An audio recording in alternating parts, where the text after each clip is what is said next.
로마서 강의 75번째 사랑으로 행하라 라는 설교 함께 나누겠습니다. 13절 말씀 바로 볼까요? 그런즉 우리가 다시는 서로 비판하지 말고 도리어 부딪힐 것이나 거칠 것을 형제 앞에 두지 아니하도록 주의하라, 그렇게 말씀하셨어요. 지금 로마 교회에는 서로 좀 비판하고 업신여기는 그런 일이 있었죠. 음식이나 절기, 또 유대교 출신인지 아니면 이방 사람들인지 그것에 관해서 영향이 좀 있었다고 말씀을 드렸어요. 자, 그런 중에 사도 바울은 서로 좀 비판하지 말아라, 이렇게 권면하고 있습니다. 그러니까 이 말은 1차적으로는 강한 자들에게 주는 교훈이죠. 강한 자들, 음식에 관한 한 먹는 자들, 구약 성서의 음식 규례에 영향을 받지 않고 자유롭게 음식을 먹는 자들, 그들에 관해서 더 교훈을 주고 있어요. 결국 어떤 문제 앞에서 강한 자들과 약한 자들이 있다고 할 때 그 문제 해결의 열쇠를 쥐고 있는 사람들은 강한 자들이라고 볼 수 있겠죠. 어떤 문제 앞에서 강한 자들이 책임이 더 크고 또 할 수 있는 그런 어떤 여지가 있다고 할까요? 그렇기 때문에 사도 바울은 성령 안에서 강한 자들에게 더 배려해야 한다, 그렇게 교훈하고 있는 것이에요. 자, 그러므로 바울은 강한 자들에게 부딪힐 것이나 거칠 것을 형제 앞에 두지 않도록 주의해라, 그렇게 말씀하고 있어요. 연약한 자들이 예를 들면 먹지 않는 음식을 그들 앞에서 교회에 와서 먹는다면 연약한 자들이 얼마나 시험에 들겠어요. 그리고 그들의 양심에 거슬리는 행동에 대해서 무언의 압력을 받게 되겠죠. 그러니까 그렇게 하지 말라는 거예요. 부딪힐 것, 또 거칠 것을 형제 앞에 두지 않도록 주의해라, 그렇게 말씀하신 것이 인상적이죠. 저희가 인생을 살면서 교회뿐만 아니라 또 신앙생활의 영역에서 뿐만 아니라 인생에서도 마땅히 적용될 만한 그런 교훈이라고 볼 수 있어요. 우리가 서로 사이좋게 지내야 하는 자들과 내가 무엇인가 더 강하고 내가 무엇인가 더 책임과 역할이 있어 보일 때 내가 하지 않는 것이 중요하죠. 부딪힐 것이나 거칠 것을 두지 않게 하는 것, 이것은 삶의 지혜의 영역이라고 저희가 볼 수 있는 것입니다. 부부 얘기를 안 할 수가 없죠. 저희도 결혼하고 나서 이제 지난 연말에 20주년이라고 말씀을 드렸는데 20년 살다 보니까 서로 부딪힐 것이나 거칠 것을 배우자 앞에 두지 않는 지혜는 얻었죠. 그러니까 이제 뻔한 거죠. 서로 뭐 좋아하고 뭐 싫어하는지 아니까 부딪힐 것이나 거칠 것을 배우자 앞에 두지 않고 또 가족 구성원들 앞에 두지 않고 또 형제자매 가운데 두지 않고 이런 것들은 저희가 얼마든지 할 수 있어야 된다. 그렇죠? 본질적인 것이 아니고 이것은 삶의 비본질의 영역에서 내가 조금 배려하고 양보하면 되는 것이니까 부딪힐 것이나 거칠 것을 상대방 앞에 두지 않는 것, 이것은 저희들 가운데 갖추어져야 할 지혜와 또 어떤 삶의 한 덕목이다, 그렇게 말씀드릴 수 있겠어요. 자, 이런 것은 앞서 말씀드린 바울의 교훈은 예수님의 교훈과도 일치하죠. 우리가 잘 아는 말씀, 마태복음 18장 6절 말씀, 누구든지 나를 믿는 이 작은 자 중 하나를 실족하게 하면 차라리 연자맷돌이 그 목에 달려서 깊은 바다에 빠뜨려지는 것이 낫다, 이런 말씀하셨어요.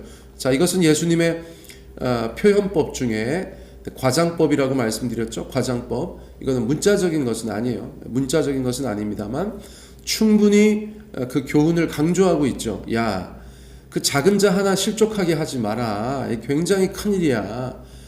그러므로 실족하게 하지 마. 이것을 강조하여 말씀하는 표현이라고 저희가 알고 있어요. 자, 그러니까 사도 바울의 교훈, 성령께 받은 사도 바울의 교훈과 하나님의 아들 예수님의 교훈이 일치한다는 것을 저희가 알게 되는 것이에요. 자, 오늘날도 이 말씀은 여전히 유효합니다. 우리는 다른 지체들에게 시험이 될 만한 언행이나 신앙 양심을 거슬러 행동하도록 무언의 압력을 주는 그런 언행을 삼가야 한다는 것이에요. 자, 물론 본질에 있어서는 양보할 수 없다고 계속 말씀드려요. 이것은 비본질에 관한 것이에요. 예를 들면 음식이나 절기에 관한 것, 또 현대의 유사한 여러 가지 주제들에 대해서 우리는 다른 사람들에게 시험이 될 만한 언행이나 신앙 양심을 거슬러 행동하도록 무언의 강요를, 압박을 주어서는 안 된다. 이것이 성경의 교훈이다라는 것을 저희 마음속에 다시 한번 새겨야겠습니다. 자, 14절로 넘어가 볼까요?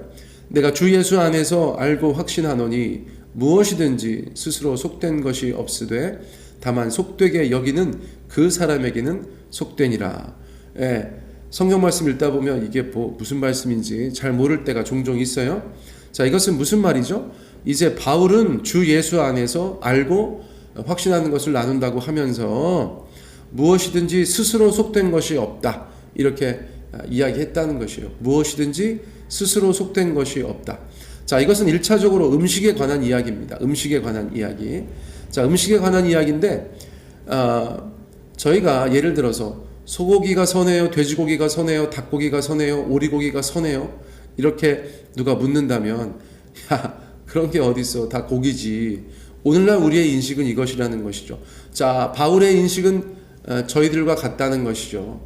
소고기는 괜찮고 돼지고기는 부정하고, 이런 식의 구약의 음식 규례가 벌써 초대교회에서는 그렇게 안 받아들여지고 있다는 것이죠. 그렇죠? 예수님의 십자가 사역, 또 복음 안에서 구약의 음식에 정하고 부정하다는 개념은 벌써 사라지고 있다는 것이에요. 그런데 앞서 말씀드린 것처럼 유대교 출신 그리스도인들은 여전히 구약 성서의 음식 규례에 대해서 자유롭지 못했기 때문에 충분히 이해가 되죠. 그들에 관해서 말씀하고 있는 것이에요. 무엇이든지 스스로 속된 것은 없다, 그렇게 말씀하셨어요. 그리고 실제로 그렇게 음식 규례를 벗어나는 과정에서 예수님이나 또는 사도행전에서 하나님께서 베드로에게 보여주셨던 그런 사건들이 있죠. 여러분 기억나시죠? 이게 그냥 뜬금없이 갑자기 뚝 끊긴 것이 아니라 예수님의 가르침과 그 이후에 하나님께서 교회 가운데 말씀하셨던 여러 가지 일들, 그런 것들을 통해서 우리가 점차적으로 그런 일들이 진행됐다는 것을 알 수 있어요. 자, 예를 들면 예수님께서 이런 말씀하셨죠. 마가복음 7장 15절, 무엇이든지 밖에서 사람에게로 들어가는 것은 능히 사람을 더럽게 하지 못한다, 이렇게 말씀하셨어요. 자, 밖에서 사람에게로 들어가는 것, 이거는 음식이죠. 자, 음식이 사람을 더럽게 하지 못한다. 구약 성서에서는 음식이 사람을 더럽게 하거나 깨끗하게 할 수 있다고 생각했지만 벌써 예수님은 이 땅에 오셔서 그건 이제 그만하자, 이렇게 말씀해 주셨다는 거예요. 또 사도행전에 보면 여러분 베드로에게 주셨던 환상 기억나시죠? 보자기 환상. 이거 먹어라. 아유, 저는 그런 거 먹지 않습니다. 이거 먹어라. 아, 저는 싫습니다. 이거 먹어라. 그 환상 가운데 하나님께서 베드로에게 교훈하셨던 이방인 선교, 그렇죠? 또 구약에 있어서 여러 가지 과거의 것들을 새롭게 하시는 그런 교훈들이 있었다는 것들을 저희가 기억할 수 있어요.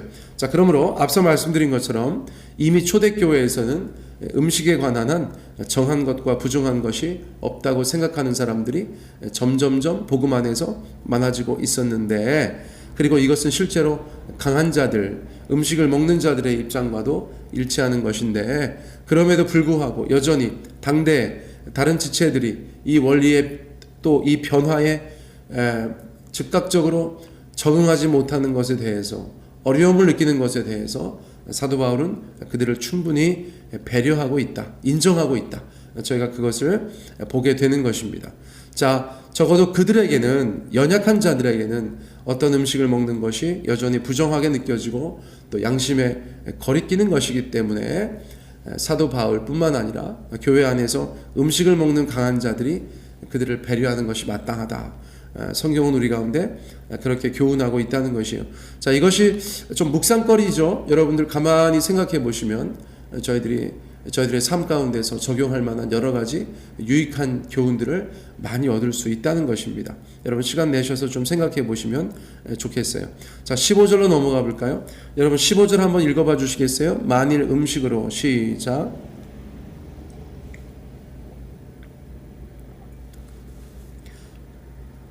아멘.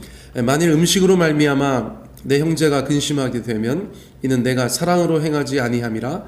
그리스도께서 대신하여 죽으신 형제를 내 음식으로 망하게 하지 말라. 참 직설적인 말이죠, 그렇죠? 바울은 계속해서 강한 자들에게 말하고 있어요. 연약한 자들에게 말하지 않는다는 것이 의미가 있는 거예요. 예. 자, 만일 음식 때문에 형제 자매가 근심하게 된다면 이 문제는 음식을 먹는 강한 자들에게 있다는 것이죠. 왜냐하면 그들이 사랑으로 행하지 않고 있다는 증거가 되기 때문이라는 것이에요. 앞서 누누이 강조된 것처럼 그리스도인들의 행동에 있어서 가장 중요한 동기와 원리는 사랑이어야 하는데, 만약 강한 자들이 사랑으로 행했다면 약한 자들이 근심할 일이 없었을 거라는 것입니다. 그러나 사랑으로 행하지 않았기 때문에, 또는 사랑으로 행하지 않는다면 근심했거나 근심하게 된다는 것이죠.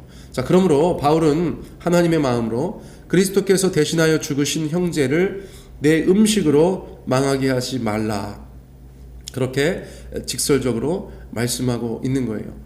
예수님은 그 형제와 자매를 위해서 목숨까지 내어놓으셨는데, 너는 그 겨우 음식 때문에 그 귀한 형제와 자매를 다치게 한단 말이냐? 겨우 음식 때문에? 이런 뉘앙스죠.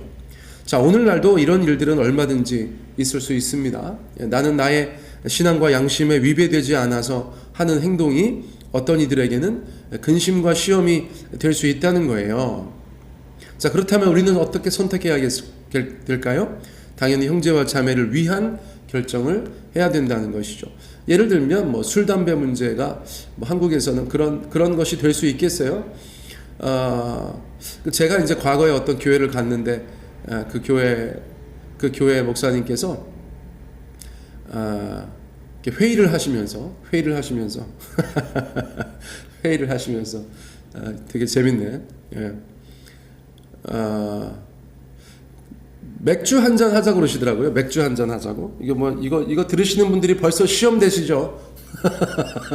한국은 아닌데. 한국에선 아니에요. 예, 한국에선 아니고, 여러분, 제가 미국에 있을 때, 이제 미국 교회 전도 집회에 가면, 이제 교회 홀에 생맥주통이 있다는 얘기 제가 들었거든요. 이게 일반적인 건 아니죠. 일반적인 건 아닌데, 그런 교회가 있다고 제가 들었어요. 그런 맥락에서 아까 제가 말씀드렸던 이제 한인교회 목사님도 교회 안에서 형제자매들과 맥주 한 모금 하는 것은 이거는 아무것도 아니다, 그렇게 확신하는 분이세요. 근데 이제 벌써 이 말씀이 마음에 근심이 되는 분이 있으시죠. 그렇지 않으십니까? 예. 그러면 그런 일이 만약에 있다고 생각해 보시면, 새벽부터 제가 괜한 말씀을 드려가지고, 예를 들면 말이 자꾸 꼬이는데, 여러분, 저는 술 안 마셔요.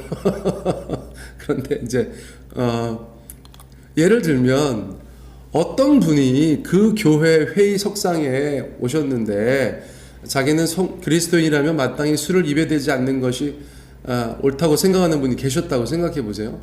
저는 그게 청년 시절인데 되게 움찔했어요. 저는 예를 들어서 그 목사님이 이런 분이 계시구나, 야, 되게 자유로우신데, 이렇게 이해하고 넘어갈 수 있는 사람이었는데, 그렇지 않은 분이 있다고 생각해 보시라고요.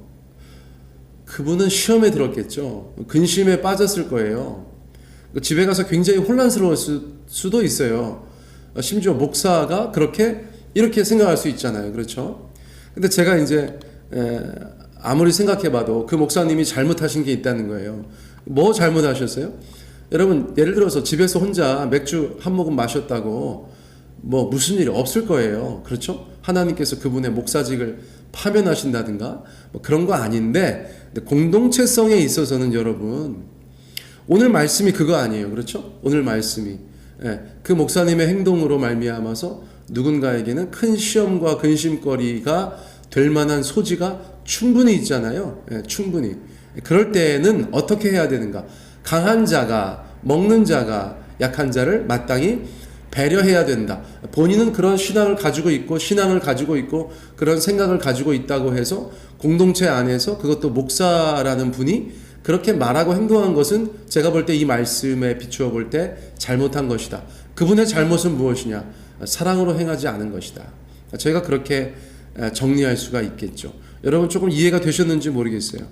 괜히 그 목사님에 대해서 제가 이렇게 말씀드려서 죄송한데 굉장히 좋은 분이세요. 예, 좋은 분이세요. 자, 어쨌거나 이해되셨는 줄 믿습니다. 16절로 넘어갈게요.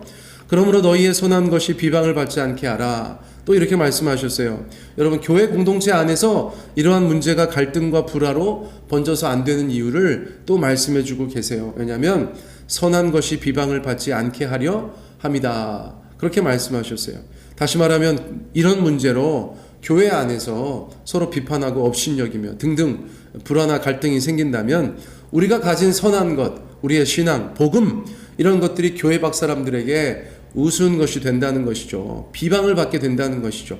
이 또한 얼마나 큰 손실인지 모르겠어요. 소탐대실이라고 하잖아요. 작은 것을 탐하려다가 큰 것을 잃어버리는 교회가 그런 일을 할 수 있다는 것이에요. 자, 오늘날 한국 교회가 여러 가지 불화가 있는 경우들이 많죠. 지역의 교회들이 불화가 있는 경우가 많아요. 그래서 우리의 선한 것이 비방을 받는 어리석음을 범할 때가 얼마나 많은지 모릅니다. 교회 하면 떠오르는 긍정적인 이미지들도 많지만 그 반대의 경우도 만만치가 않아요. 그래서 복음 전하고 사람들 가운데 하나님을 소개하는 것이 어려움을 겪는 일들이 많다는 거예요. 대표적인 소탐대실, 어리석음의 극치다라고 말씀드릴 수 있어요. 자, 이는 교회 안에서의 많은 문제들을 세상에 그대로 노출시킨 까닭이죠. 자, 믿는 이들은 마땅히 선한 것이 비방을 받지 않도록 해야 된다. 이것이 성경의 교훈입니다.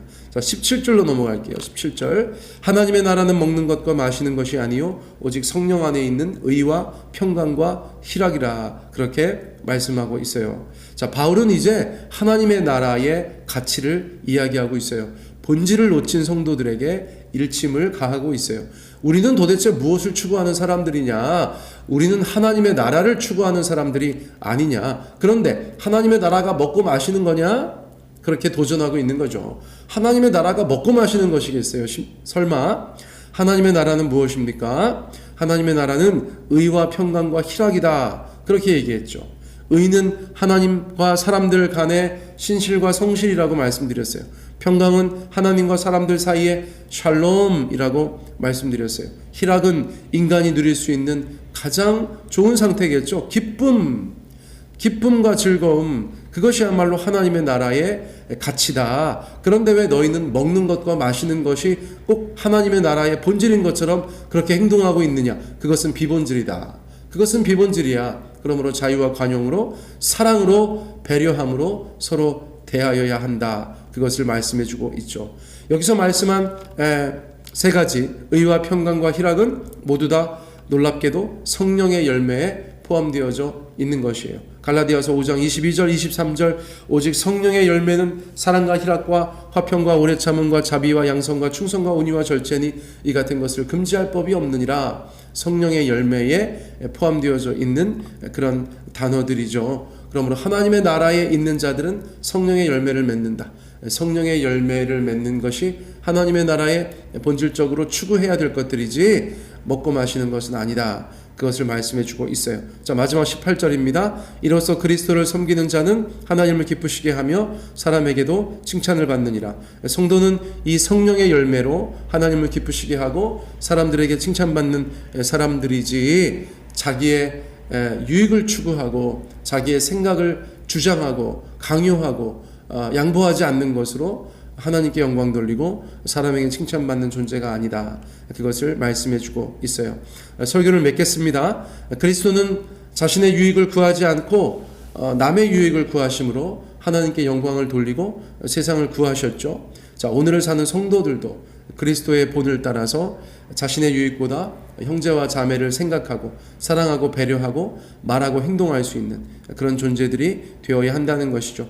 우리 사랑하는 성도님들, 저와 여러분이 성령의 열매를 통하여서 하나님께 기쁨이 되고 사람들에게 칭찬받는 그런 성도님들 되시기를 예수님의 이름으로 축복합니다.